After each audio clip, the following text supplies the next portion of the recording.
I've been browsing. Treading water that they drowning. My head on a swivel. Yeah. It's only real in my surroundings.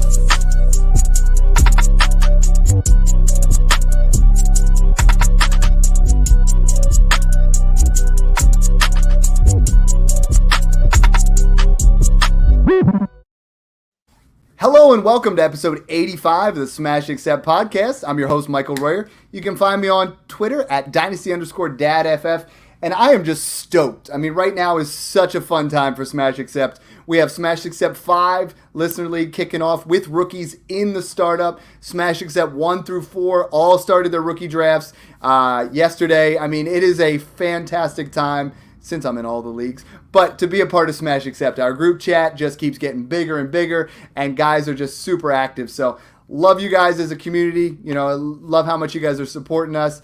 And yeah, I'm excited. I mean, we have Mung, who's in Smash Accept 1 on today. Ian, welcome back to the show, who's in Smash Accept 3. You know, and I'm going to reference some of ours. And we're going to just give you an idea of what's going on right now. I mean, if your rookie draft didn't start yet, we are going to hit you up with everything you guys need to know. So, Ian, welcome back. How you been doing? Thank you. I've been doing well. Missed you guys. Missed talking football every week, man. This is the greatest episode. This is one of my favorite episodes. So, yeah, I'm excited, man. The first one after the rookies is fun because, you know, Mung and I say it every year, is like we love listening to the analysts talk about the rookies, and we love that. Now it's like, yo, we get to put our take on it. We get to put our spin and put some actionable advice there. And now it's real. Start to come out with our own rankings like Mung just did. How you doing, Mung? Hey, what's going on? Yeah, that was a pretty crazy draft. I love the direction that the NFL is going in with all these trades, but certainly makes it harder on us to try and figure out some of the buy sells in the moment.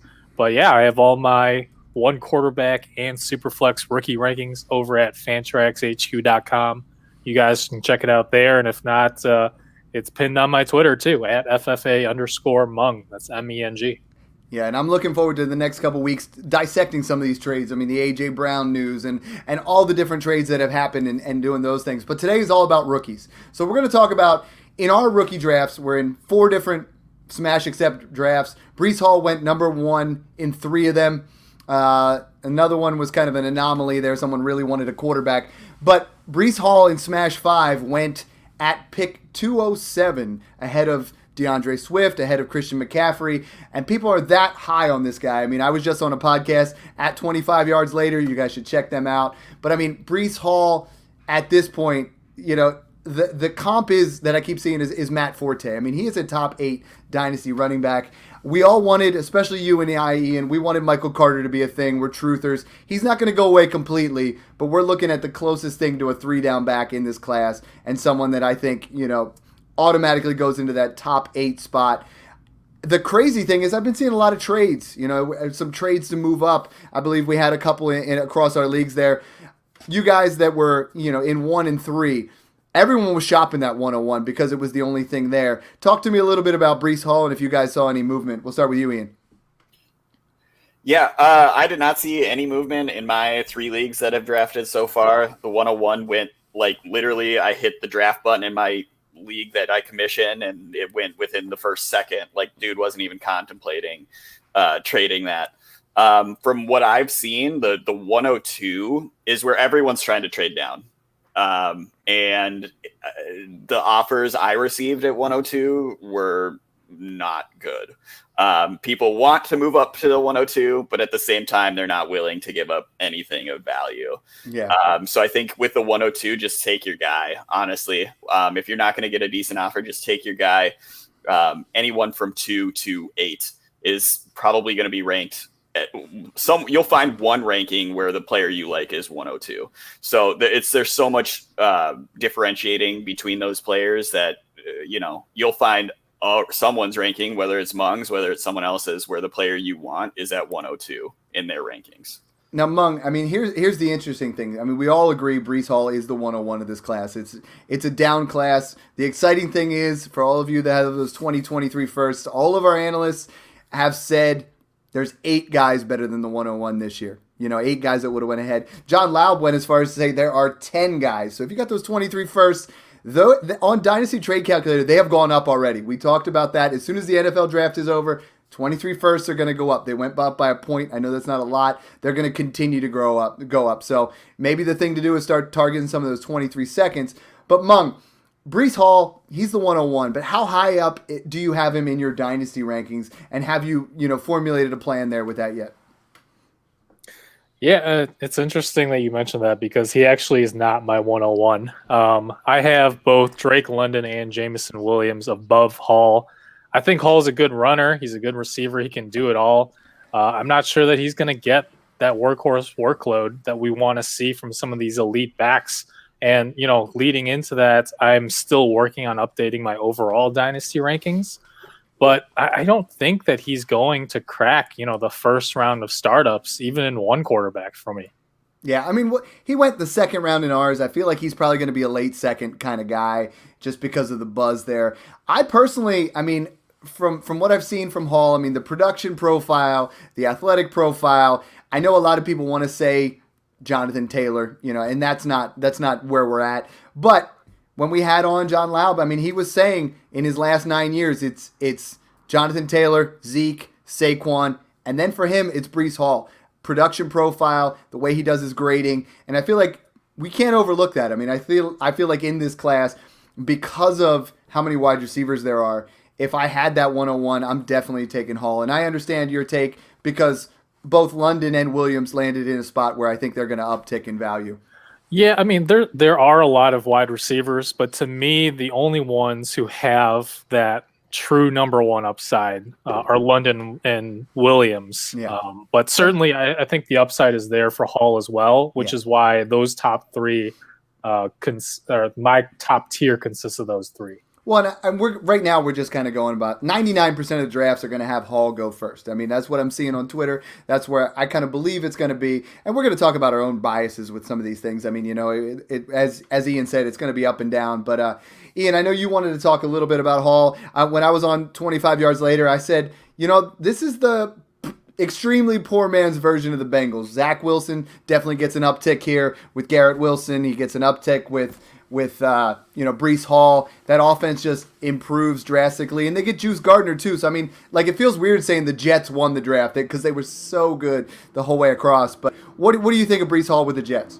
Well, I think that a lot of people are talking about are there too many mouths to feed there? And you brought up the perfect example of the Bengals where they have just as many weapons, if not more, than the Jets do, and they figure out how to feed them all. Mixon still does a lot of work in that offense. But I think of negative game scripts too for the Jets. That's very the thing, true. So they're going to be throwing. Yeah, absolutely. But at the same time, I think that, what's crazy about the disparity in this draft is even with Breece Hall, you see that disparity. Even though he, for the most part, is a consensus 101, I've seen him ranked as running back 2. Not even one, you know what I'm saying? I've seen Kenneth Walker ranked in front of him. So who I think actually landed in a better situation. We can get to that. Let's move on to that because my 102, and he's been my 102 there, and he's the consensus across our leagues, is the 102 as well, is Kenneth Walker the third, and you look at the Seahawks situation, Chris Carson, this definitely describes where he's not ready to be back on the field. Rashad Penny had a great 6-game stretch there, over 695 yards, and really won people a lot of fantasy championships. However, he's been a ghost for most of his career there. So, I don't think I think Breece Hall gets a bigger workload right off the bat. But when I was on the podcast earlier today, I was saying I think Kenneth Walker's the kind of guy who might take over by midseason and really be a league winner type. And, he lacks that pass catching usage is what everybody says, or ability. It's usage. He did not get used as a pass catcher. We'll see what he's able to do. And I feel like, again, it's going to be a lot of negative game script there in Seattle too. But Kenneth Walker is a guy where, and I know Mung, we talked about you have a couple wide receivers up there, but because of the limited amount of running backs in this class, and we know that running backs usually hit quicker, that's a lot of the reason why everybody has both of them up at the front of the class. And we can talk about it. I know a lot of people have Walker above Hall, and it is definitely debatable. I just think Hall presents that 3-down back that we all want. And I think another reason why Walker I took Walker at the 102 in Smash 3, and I'll tell you why. He is my running back 2, so he is behind Breece Hall for me. But I have many wide receivers ranked in front of him. Overall, in my rookie rankings, he'd probably be the 108. Okay, 107, wow. 108. I mean, we all agree. Like I took when we him go at in with, 102. there are took him at 6 102. wide receivers here that are fantastic. It's just a matter of value that you can push it back. Exactly. I took him at 102 because my wide receiver 1 is Jameson Williams, and I got him at 108. So you flip those two, I knew that there's no way Kenneth Walker has fallen to 108. Yeah, that's a Right? savvy There's move. just no way. And So, I was like, watching that in Smash 3, right? I was like, dude, he doesn't like Kenneth Walker because I know we've talked about it, and I was like, I know he likes Burks and he likes Williams and he likes Olave, and you cleaned up on those guys. So I did. I don't know how Olave fell to me at 110 as well. I was watching, James Cook go at 109, and I laughed to myself because you just let Chris Olave fall to me at 110. Yeah. Cool. Thank you. Mung, what are your thoughts on Walker there in that Seattle situation? Yeah, I've seen a lot of people talking about how great of a situation it is, and I'm not so sure that I'm on board with that. Obviously, we have the injury concerns with Rashad Penny, so I could definitely see Walker, taking a lot of early down snaps, especially if Penny were to miss time. Mm-hmm. But at the same time, we saw Chris Carson do well as a fantasy running back too in Seattle, but a lot of that too was touchdown dependent. Yeah, very much so. Part of that is my issue with Walker because one, we saw that the Seahawks run game really kind of came together later on in the season. We had that hot stretch of games for Rashad Penny. But I wrote about him a month or two ago where some of that was really the competition that they faced, where they faced 3 bottom 10 run defenses in the last 4 or 5 weeks against the Texans and the Bears and the Lions. Absolutely. I'm not so sure that offensive line is that great. And I'm worried too about the overall offensive efficiency, right? We saw that the Seahawks really want to establish that run with Pete Carroll. So obviously Walker has that upside for a higher workload on the ground. But at the same time, I don't know about the reception volume, and I don't know that this offense is going to score that many touchdowns with Drew Lock at the helm. Yeah, and he's a guy that has – did you just say Drew Lock? Wait. It's Geno Drew Smith. Lock is back. It's Geno Smith, man. I thought you'd just throw that back against me that it was going to be Geno. But, he did score 17 touchdowns in college. He's a guy that has a nose for the end zone. Led all of college football with those 20-plus yard runs. And, yeah, they are going to try to establish the run. But we all wanted one of these two guys. In a mediocre class, we all wanted Breece Hall or Kenneth Walker to go to Buffalo or to go to Houston or to go to Miami or to go to Atlanta where they would just be 3 down backs. These aren't the worst situations going to the Jets, going to Seattle, but they're definitely not the best. At least they didn't have dynasty impact of like when we had Jeff Bell on, where it was going to kill J.K. Dobbins and Austin Eckler to go into those situations. Let's move on to. Can you brought up a good point though? You brought up Austin Eckler. I'm sorry. We're talking about running backs. Let's bring up Isaiah Spiller because I think he's the heir apparent in L.A. Jeez, I almost said San Diego again. I don't know. 4th round, I loved him going into the process, but 4th round draft capital matters, and it's like, I think, they've been trying to, does he even beat out Justin Jackson? Justin Jackson's had some upside there where it's like, I like Isaiah Spiller, but I don't think we're in a situation necessarily where he is clearly the heir apparent, because when it comes to running backs, I mean, 4th round, there aren't too many guys that go in the 4th round that really break out and they're like, let's not go get another guy. It seems like that's the kind of trend that we're going there. And Austin Eckler does get a ton of volume. But you're right, it's worth monitoring. I've been seeing Isaiah Spiller going in the 3rd round, which at that point, I'm all in. If we can get him as the 3rd down, as a 3rd round rookie pick, I'd even take him in the mid-2nd. I've seen him in one of the Smash Leagues. He went in the late 1st. I'm just not paying a 1st round pick for him right now. Yeah, that was Smash 3 that he went 112. I took him at the 206 in another league, and I felt like that was the right area for him. But to me, he's still, even with the situations, I know a lot of people want to put James Cook above him, want to put Dameon Pierce because of purely the landing spots. But I think Isaiah Spiller is still running back 3. You're putting way too much weight into the landing spot. Buffalo isn't going to lean on James Cook at any point. They still have Devin Singletary. They still have the ghost of Zach Moss. Like they're not going to lean on James Cook the way people think they are. Well, James Cook is a guy that I think is going to be a sneaky good pass catcher. I think he is a better version of J.D. McKissick. He's great. They were even talking today, the offensive coordinator was talking about he's not just a dump-off guy. He's a guy that can run routes. He's a guy that's going to go out there. And people want that in the Buffalo situation. I think Zach Moss is toast. I think Zach Moss is – they showed that last year when Devin Singletary took over. And I think, for me, I've moved James Cook into that 3 spot for sure just because I want pieces of that Buffalo offense. He's 1 pound. People say he's slight of frame. He's literally 1 pound under, the threshold of what they really try to shoot for in the NFL. So, I mean, Mung, chime in there a little bit on Spiller and Cook. Yeah, and again, I think this is where I view this class a little bit differently from a lot of others because I think there's a bigger drop-off from London and Jameson Williams to the rest of the wide receivers than there is from Hall and Walker to guys like Spiller and Cook, who, like Ian said, I do think that Spiller could see an immediate role as a rookie complementing Eckler. And we have to remember that Eckler is 27 years old this season. Last year was the first out of the last 3 years that he did not miss significant time. So I think we could see Spiller handling a bigger workload than expected if Eckler were to miss time. And I do think that, he's on, I think he has 2 years left on his contract, and Eckler does not have much dead money left in 2023. Now, I don't foresee the Chargers cutting him or anything like that, but I do think that Spiller is a long-term upside bet who I would take a shot on in the late first round.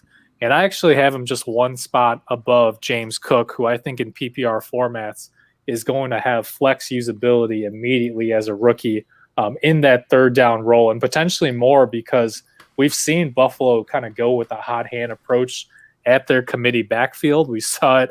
It was Moss early on last year, and then it was a mess, and Matt Breida was involved as well, and Singletary kind of came on late in the season. But who's to say that Cook can't immediately be handling 55, 60% of the work as a rookie if he shows well in training camp?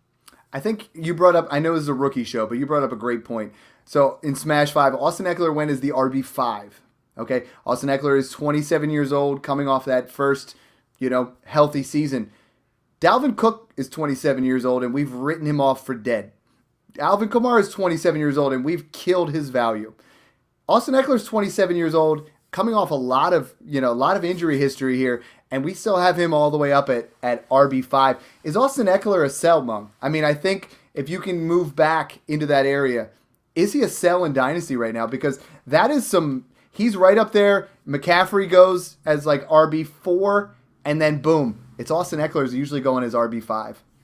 Yeah, I mean, if that's the going rate, then absolutely. Because as you said, I think a lot of it is recency bias where McCaffrey's been hurt the last couple of years. Saquon Barkley's had his share of issues. Kamara's been hurt, and he also has that potential suspension coming. Dalvin Cook's had a lot of injuries. And Austin Eckler's had a lot of injuries, just not last year. Yeah. Basically, that's what people are remembering right now. So, yeah, if you're getting that kind of premium value, absolutely. Of course, he's not a sell just to sell because of the team. No, not at all. But, I mean, we talk about it all the time on the show, trying to get out a year ahead, and if you can end up going out there and getting something plus a first, going and getting a David Montgomery or getting a J.K. Dobbins type or one of those guys that we think might have a good season. We always just try to get out there in front. But to corral it back in here a little bit, let's move over to our 103 because our listeners really want to hear about rookies. They keep talking about it. It's your wide receiver 1, Mung. It's Drake London. I mean, he has the draft capital. He went at pick 8.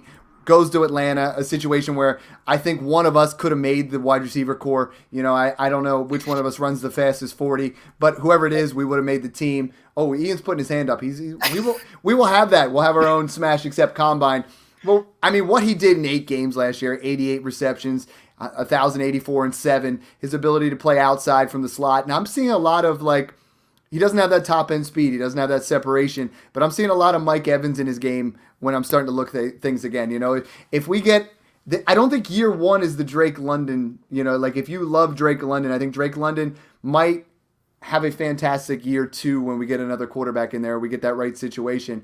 But I feel like it's going to be an interesting situation to monitor, and we in today's fantasy game, we kind of write off a guy if he doesn't have a monster year one. He's definitely going to lead all rookies in targets, I believe. But Mung, I mean, this has been your guy. Take your victory lap here. Talk a little bit about Drake London. Yeah, look, and when I did my mock NFL draft, I mocked him to the Falcons as the first wide receiver off the board because I believed that he was a good fit for Arthur Smith's offense. And I also think that Arthur Blank, the owner, wanted his Julio Jones replacement, and Drake London was the closest thing to that in this class. And I think the reason I disagree with a lot of people in my rookie rankings this year is because in Dynasty, I want that long-term true elite upside.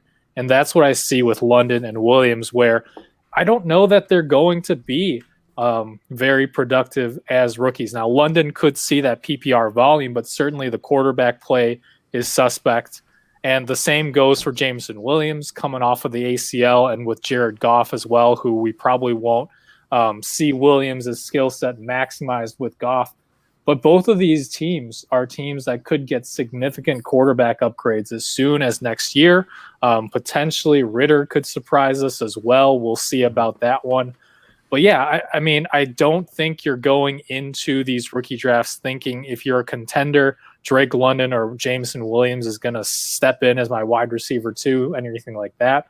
But long term, I think these are the two guys that have elite, A.J. Brown type top 5 upside when he was with the Titans. A Jalen Waddle type upside had Tyreek Hill not joined in Miami. These two wide receivers, I think, are in a clear tier of their own. See, me, Mung, I'm going to disagree here. Okay, I'm sorry. I love where you're coming from, but Drake London for me is like wide receiver 4. Like he's in that tier 2. I have Wilson, Burks, and Williams ahead of him. Williams is my wide receiver 1, Wilson 2, and then Burks. Titans even came out and said they're going to force feed Burks, so he's going to have that year 1 production. Like I don't see anything otherwise. What is his competition there? Well, Robert Woods is his competition, and that's it. Like this is the tier, right, of London, Wilson, Burks, and Williams, and those are and even Olave. They basically go 3 through 8. I mean, that's just it's a preference thing, and I don't think we've seen this in Dynasty where it's just been like, oh, who's your guy? Because we've had that the whole time. Mung's been a London guy, and John's been a Wilson guy, and I've been a Burks guy, and I'm like, I don't think I've been a Williams guy. And absolutely, and Matt Waldman's an Olave guy. Like this isn't usually how it goes, and I wonder somewhat how that caps some of the ceiling of some of these guys. We're going to talk about each one. So like, I love that you were going back and forth there. I think Drake London is a guy that I think is in that range, a guy that I think is going to be a nice fantasy producer. For me, the guy that goes next is usually Garrett Wilson. And I think Garrett Wilson to me is that you talked about that Tyreek Hill type upside. I mean, this guy is a home run threat with that 4.38 speed. He's lacking a little bit of polish, but I mean, I like Zach Wilson throwing the ball to Garrett Wilson. I love the connection. I feel like it's going to be, he could have a very nice year 1 because I feel like that team is going to have a negative game script. They're going to be playing from behind a lot. I think the biggest takeaway that I'm seeing is the Dynasty community for some reason is writing off Elijah Moore. And we've been talking about this for weeks. Elijah Moore could and probably will still be that wide receiver 1 on that team. And everybody's just kind of pushed his value down. And that's something that I'm not on board with at all. I mean, I think Elijah Moore has some serious upside. I think his value probably went down, but it's not like the down that the fantasy community has produced out there. So I definitely consider him a buy candidate. But like kind of what I was saying about those other 3 wide receivers over London too is I think where I see it, I know Mung, you said you see the upside in London. I don't see as much upside in him as I do guys like Williams and Wilson and Burks. I think their ceilings are a lot higher than London's. While I love Mike Evans, I do think that his London's absolute ceiling, and we have never seen Mike Evans in Dynasty go like in a startup go first or second round. I don't think. 2015 he was a first round pick. Right yep. after.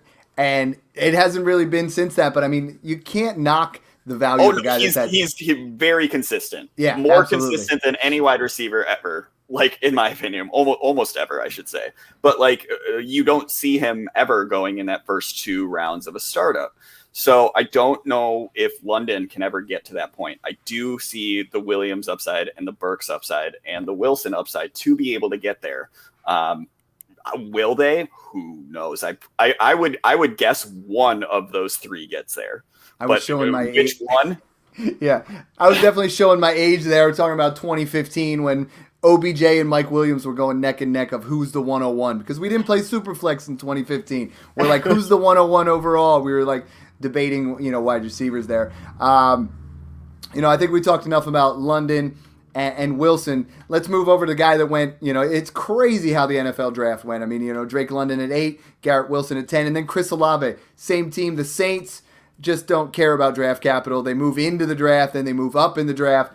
And, Chris Olave, 4.39 speed, flew with the route. I think we have a situation here where it's like, if famous Jameis can actually put it together, Chris Olave could be somebody who has a pretty productive year 1. Oh, absolutely. I think that when you look at Olave, just look, when we talk about draft capital, cool, draft capital, London was taken first. Saints gave up way more than the 8th pick to get Olave. They gave up almost like 3 first-round picks for him when it's all said and done. So to me, that's more draft capital than Drake London got. So I do like Olave. I'm not going to put him above that tier of the first 4 wide receivers that we talked about, but I think that he's right there at a half tier below. He's someone I'm definitely targeting, but at the same time, I'm not going to overshoot either. And I think maybe the thing to do here, I mean, like you got to feel Mung, we talk about it all the time, of knowing your league mates and knowing your thing. So if I'm in a league with you, I'm going to try to trade back and let you take London. And I think the idea here sometimes, everyone's going to have a preference in your rookie drafts, right? So someone might, we all talk. Somebody might be a Wilson guy. Somebody might be a Burks guy, a London guy. Try to move back in that tier. Try to add some extra value. Try to really put yourself into a situation where you can move back. I saw, in one of our drafts, a guy moved back from the 102 to the 105, and he added a 23 first. Like, if you can do that is like, no, it's crazy, but it was outside smash accept. I wouldn't condone it. But that was the type of move that I saw, and I see you got to shop those picks because you might not have a preference, but there are people out there that do, and some of them are pretty strong. Yeah, I mean, definitely if possible, but I think that's easier said than done, right? The 2023 hype is pretty strong at this point for any Dynasty GMs who are even slightly tuned in. So I haven't seen a whole lot of movement in that top half of the first round in my leagues so far. Obviously, if you can make a move to move down a few spots and add a 2023 first, that's a smash accept. Mm-hmm. But again, it is difficult because, like you said, there's a lot of different preferences here between those top wide receivers. Absolutely. And a lot of people are content to, kind of grab whoever falls to them. So I think this year more than any in recent history, it's harder to trade down, especially with teams being pretty stingy with those 2023 firsts. I mean, we talk about a lot of sharp leagues, and the ones that we're in Smash Accept. I mean, I'm co-managing a team, and it's a lot of fun with Joshua Acton from, I believe he's in Smash 1. And he's like, hey, you want to co-manage with me? I'm like, sure. We added 2 more 23 firsts today just by moving back. We ended up selling, I believe, the 107 for a 23 first. And then we were able to, someone really, really wanted to get in to, I believe, I got to check who they drafted. But actually at the 207, we gave up a 207 and an early 23 second to get a 23 first. And that's the thing, like, if you're able to move around, no one knows where they're going to fall exactly in that 23 first range. If you can move in that area and make some moves and package up, I don't like the second round in this class at all. I just don't. And we're going to talk about them. But in 2 of the Smash Accept leagues, 2 seconds were traded for a 24 first. Like, if you can get a first in that area and you're out on some of these guys, I mean, I would ask for an add-on, but there's a certain point, and it's after you hit 8 for me, that I would give away any of them. Maybe even 7 because we got all those young, exciting wide receivers. But then we get to, let's talk about 9 and 10. These are the guys, it's Sky Moore and Christian Watson, right? We wanted wide receivers to go to Green Bay. We wanted wide receivers to go to Kansas City. Christian Watson, incredibly athletic, a guy that, maybe he might be productive year one. But Green Bay, according to Matthew Berry, has never had a rookie wide receiver more than 7 points per game in fantasy, with Aaron Rodgers. Aaron Rodgers is going to want a rapport there. That's going to be a tough situation, but there isn't anybody else to throw to. I mean, it is going to be a weird situation with Allen Lazard. Let's talk to me about Christian Watson first. What are we anticipating there? And I mean, he's from North Dakota State. There's a lot of things. Is he going to be able to play at the next level? What do we see from him? And are you guys comfortable taking those guys, both Moore and Watson, in that 9-10 range? Yeah, I think that's an appropriate range for both of those guys. I have Moore over Watson. We'll talk about Watson first. I mean, obviously the size and the speed and all the good reports from the Senior Bowl. But at the same time, he's a pretty raw route runner. Mm-hmm. He's had trouble with drops, has some inconsistent hands. So he's really going to need to develop a little bit to win Rodgers' trust. We've seen when Rodgers gets that pissy look on his face and is yelling at one of his receivers on Monday Night Football, right, when the camera pans over to him. So, I mean, we could see Christian Watson not do very much as a rookie. I think that's the risk here, and we just don't know, right? I mean, we can project his development, but at the end of the day, we'll see if he can do it. And to me, Moore is a bit more polished than him coming out.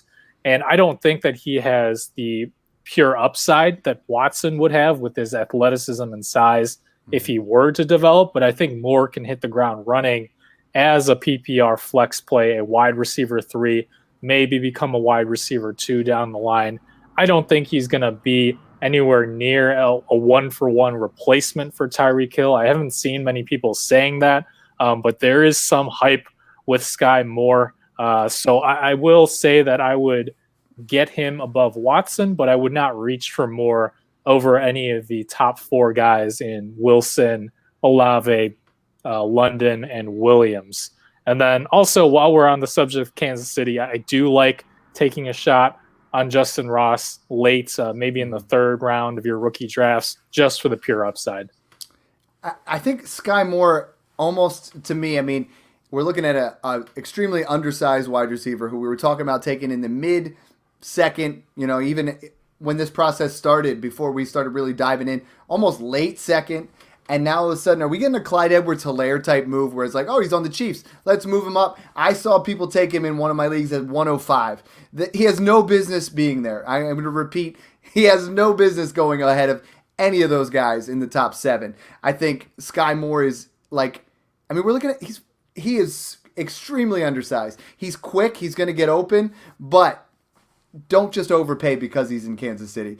And Watson, same kind of thing. I love both of these guys are late firsts. They have some upside there, but there's some other guys I'm going to talk about who I actually like better than both of them. Ian? I will own none of them. In any of my leagues, I won't own Watson. I won't own Moore. Watson, I was super low on coming into the draft, honestly. And I was giving Packer fans crap the entire draft, being like they're going to take him at 22. Now, they didn't take him at 22. They still traded 2 seconds for him, though. I'm glad we got the better end of that trade. But I'm so low on Christian Watson. I don't think he does anything. You saw me when you started talking about Christian Watson. I was over here grinning if you were watching the video, just because I think it's hilarious because he's not going to produce, and Aaron Rodgers is going to get even more frustrated. And it's maddening if you're a Packers fan that you have 2 first-round picks and you don't move around to try to get. I mean, this is a pretty good wide receiver class, but absolutely. We don't even move up in any of those. And then as far as Moore, I was low on him as well coming into the draft. I think that these players are getting fully overdrafted because of where they were drafted, and what teams they're playing for. I don't think that Sky Moore is going to be fantasy relevant, maybe a late flex, like a low end flex option.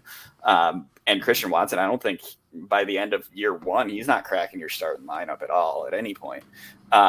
So I would rather take guys, and we're going to, touch on some of my second round guys, but I'd rather take Mechie over him. I'd rather, in a tight end premium, I would take McBride over both of them, like any day of the week. Like, I'm trading out of those. The move is trading out. Yeah, not taking one of those guys. Yeah, for sure. The interesting part is across the Smash Accept leagues, with James Cook goes 111, and we talked about him already.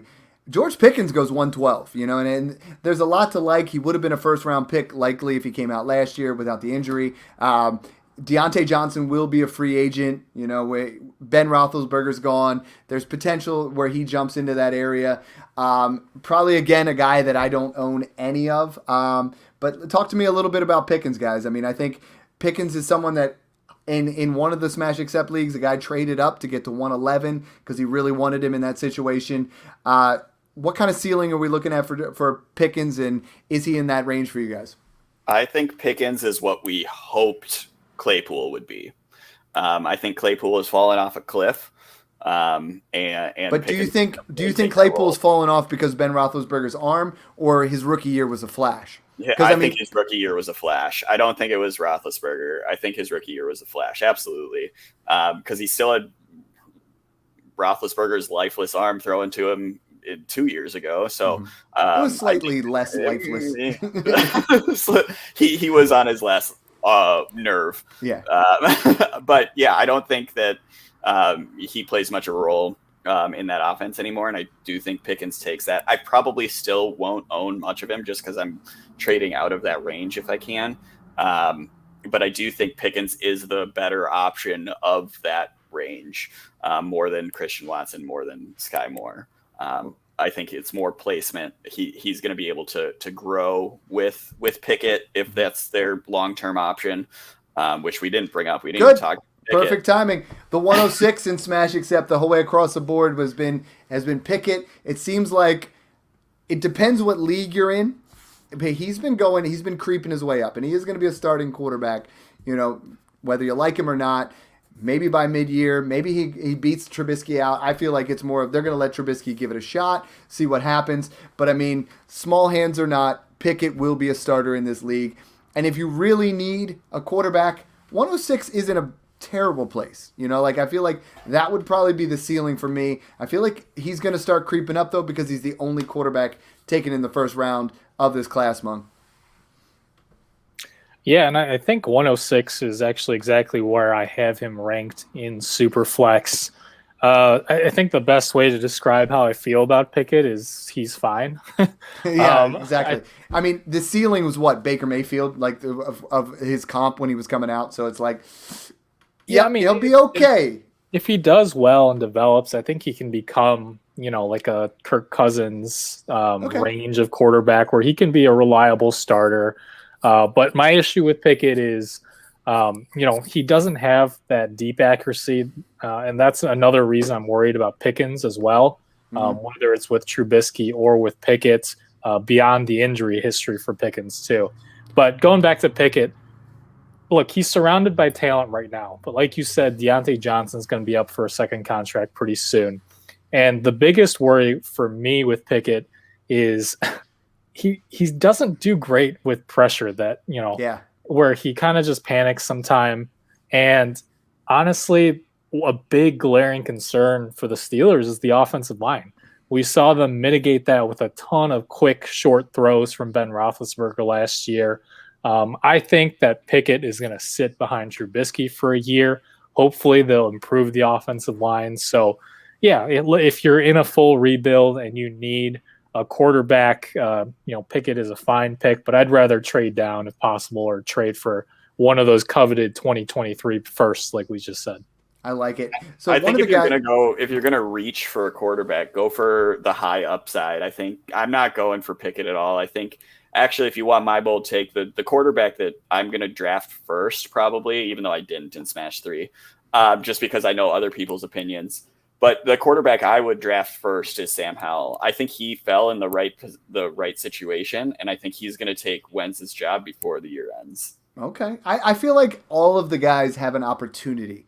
I feel like Malik Willis is going to learn from Ryan Tannehill. Ryan Tannehill was gracious. He made the phone call to him instead of, Aaron Rodgers to Jordan Love where he's just going to blackball him. And I feel like Malik Willis had to go somewhere where he's going to be able to sit. He's going to, learn some things. Great coach there with Vrabel. Mung and I were talking about that where coaches matter in this type of situation, when you get that quarterback. But I think what I'm saying is right now, I would argue of the quarterbacks that they're sitting behind, so Marcus Mariota, Ryan Tannehill, Carson Wentz, I would argue that Carson Wentz has the shortest leash right now. They're all – well, what about Sam Darnold? Well, yeah. Darnold. Matt Corral has a chance there too. Like all these guys – come into play in that second round of Superflex. All the quarterbacks should go, and all those guys should go, including Desmond Ridder, in that second round. They should be, guys that you're going for with some upside. Because as soon as they start, and if they get a starting job, they could be eventually worth a first. And that's kind of, they move themselves into that situation. And I think I've seen Sam Howell fall to the third in almost every league. So that's a value there. If you can end up going out there and getting Sam Howell, because if he comes out last year, that draft capital is so much better than where it was this year. So the Malik Willis thing is crazy, right? Where some people are talking about him going to Detroit at 2, and then we just keep, he'll go to Detroit in the early second, late first. No, okay. Maybe Seattle. Nope. All right. When's he going to go? And he falls all the way to pick like 86. And I think Willis is someone that I have been advocating to people. If you're in that 205 range and you are not a win now team, I don't think there is a more upside pick than Malik Willis in that area. I feel like the ceiling's still there. That Willis legitimately got drafted lower than Kellen Mond did last year. Yeah, it was shocking to me. Like I thought for sure, given, and imagine doing your rookie draft before the NFL draft. He was going 101 in a lot of drafts. I mean, and a lot of our analysts that came on had him as 101, and I would have considered taking him as 101 just because of the high upside with those tools. And it's going to be an interesting look. But let's move on to a couple other guys here. We talked about the quarterbacks. The guy that I'm excited about that keeps falling, that I drafted at 204 in Smash 4, Jahan Dotson. I mean, he goes at pick 16 to the Commanders, and he's under the radar. I mean, he is a top 20 pick who's going behind guys that went in the third round. And we talk about draft capital matters with those wide receivers. If you're not a round 1 or round 2 wide receiver, it's tough really to break in there. And Jahan Dotson has the speed, the athleticism. He gets the Wentz discount because nobody likes Carson Wentz. And I think he just does everything effortlessly enough that if he gets past some of the physicality issues, Jahan Dotson is a nice value in the second round. Yeah, he's another long-term upside guy, right? Because Terry McLaurin is there, but it sounds like he's unhappy and wants to get paid. So I don't know that he's going to be in Washington come 2023. Certainly we'll see if Sam Howell is good, because I think he's pretty accurate. So he could unlock Dotson as well. So yeah, I think he's got enough upside to belong in that late first, early second round. What about Terry McLaurin to the Packers and just make it happy for everybody? Happy for Rodgers, happy for Dotson, get him into that situation. Who are some guys that you guys have been targeting in that second round? Because this is a class where in the second round, myself included, I've been trying to just trade out, trying to get some extra draft capital, trying to get a 23 second and an add-on, trying to get a Allen Robinson, veteran type move. Who are you guys targeting in the second round? We'll go with you, Mung, first. Who's one of those wide receivers that you're like, I want to come away with this guy? Yeah, I like Khalil Shakir a lot, and he's been falling a lot in rookie drafts. He's a versatile player, creates a ton of yards after the catch, and he landed in a great spot in Buffalo. Now, the draft capital is concerning because he is a day 3 pick, and generally those do not pan out very well.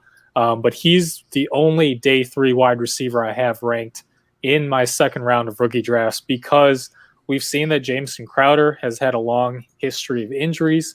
We could see Shakir step into that slot role in an efficient Bills offense and become that outlet guy for Josh Allen, like we saw Cole Beasley was for the last couple of years. So I think he has a little bit of immediate upside as a rookie, and I think he's just a good overall prospect despite falling a bit further than expected in the NFL draft. Yep, I like that one a lot for real life football, and I think in fantasy, given an opportunity, he's got a lot of upside. Ian, who's that guy in the second round you got to come away with?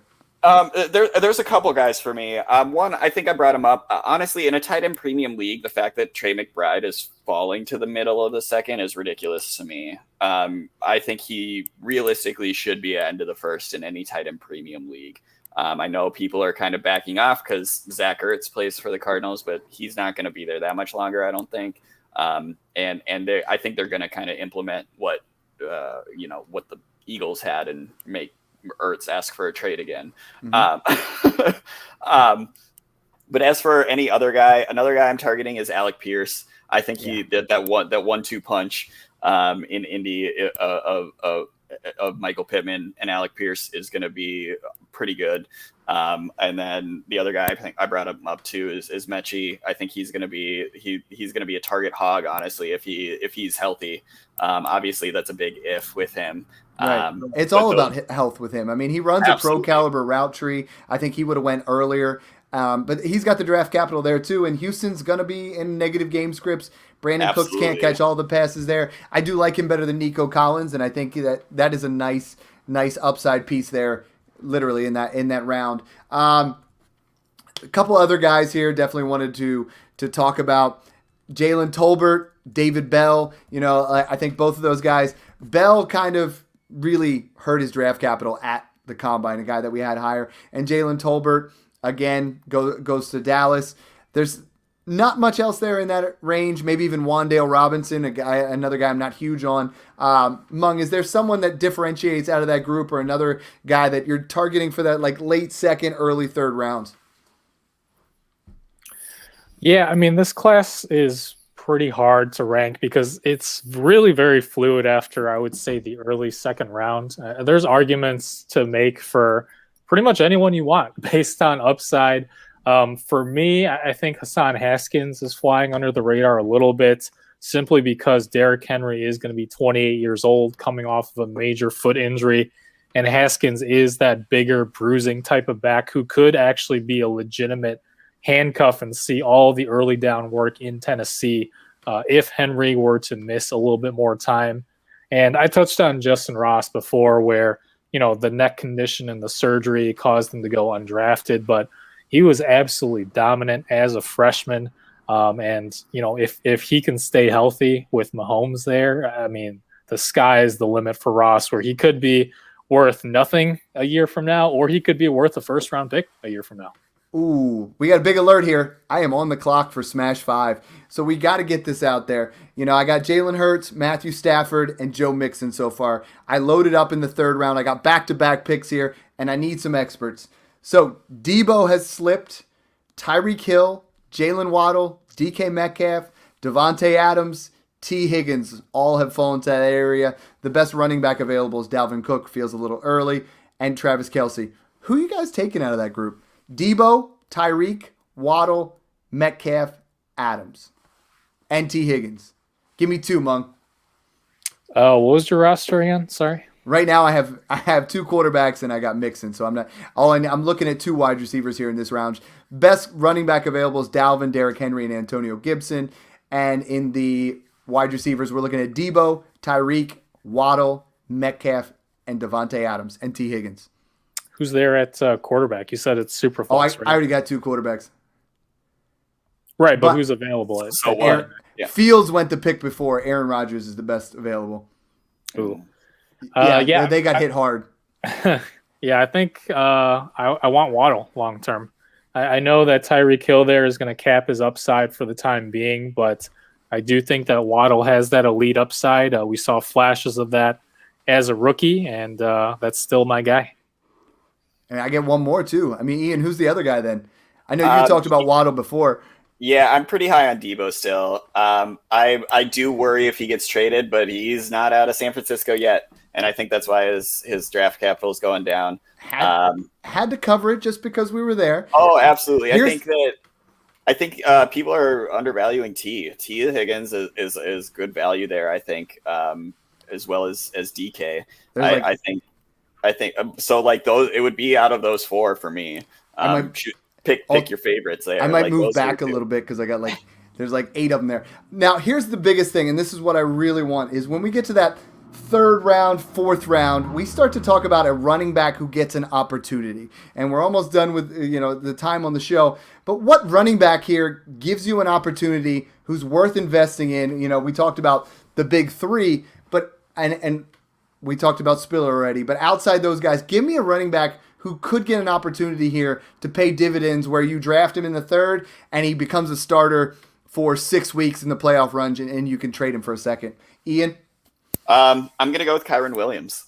Akers has that injury history. Unfortunately, who knows if he goes down? I think Kyren Williams can be that guy. He tanked his stock with the combine, but he was consistently running back 4 before that combine. So I think that him going to a very favorable situation with the Rams, they might even make it a 1-2 punch with Akers and Williams, to be honest. Okay. And then end of the second running back really quick, I think would be Zamir White. I think the Raiders just declined picking up Josh Jacobs' 5th-year option, so I think he's out of there. So I think White gets that chance there too. I like it. Mung, give me one name that's a guy that you think could possibly pop into a starting lineup some point this season. Yeah, if you want to talk about backfields where anything could happen, give me Pierre Strong with the Patriots, who he's lightning fast. I think he can fill in that James White role with White getting a little bit older. Perhaps not immediately, but we'll see. He's a guy who all it takes could be just one injury away from a monster 3-touchdown game randomly where Mac Jones hands it off to him or dumps it off and he takes it for a long gain. And then all of a sudden you can get an early second for him, maybe more. There you go. I like Brian Robinson with Washington. If Antonio Gibson goes down, I mean, they're not going to turn the keys completely over to, J.D. McKissick. And we've seen this situation where it's not a bad offensive line, so I kind of like him a little bit. I'm excited to just talk into rookies more and more as the weeks go on. But thanks again for both you guys coming on. Ian, why don't you tell everybody anything you got going on, where they can find you, and then we'll go over to you, Mung. Absolutely. You can find me at Super Skull Fan on Twitter. I'm kind of just keeping up with all the trades I'm doing. I trade a lot. So I bring all those to the table. I bring up potential trades right now. I think, obviously if you can get those 23 firsts, I don't think we've said it literally enough. But if you listen to this podcast, you probably have them if you can. But yeah, just keep grinding. The only people that lose fantasy, in my opinion, are those that don't stay active. I love it. And I know Ian hasn't been on the pod, but he's been super active in the group chat. Again, guys, I can't stress this enough. If you guys want to be part of that group chat, it is literally, honestly, I don't even have industry group chats anymore because I like talking it up with these guys so much. I love, Mung and myself and Ian and John just interacting with all of you guys and really just trying to push each other's trades and make each other better. And some of you guys even call me out, and I like that. And we even talk about it in these drafts. People are like, oh, well, this is like, I've been trying to make trades and like, Dad, that's not what you said on the pod. And I'm like, ugh, no, like win your leagues by being in group conversations with better dynasty owners and learning things. Mung, what do you got going? Yeah, like I said, all my rookie rankings are out over at fantraxhq.com, one quarterback and Superflex. I'll be updating those pretty often depending on, as training camp goes on. Once we get to see flashes of these rookies, they're probably going to move up and down a little bit. I've played around with the rankings even a little bit today, just a couple spots up or down for a couple of the guys based on more of what I'm seeing. So really, it's fluid, but remember, we're just here to help guide you. If there's somebody you love, go get your guy, especially in this class. I think there's an argument to be made for 20 different guys in the second round. So best of luck in all your rookie drafts. Thanks again for tuning in, guys. Reminding you, Treylon Burks is actually the wide receiver 1 in this class. Enjoy the process.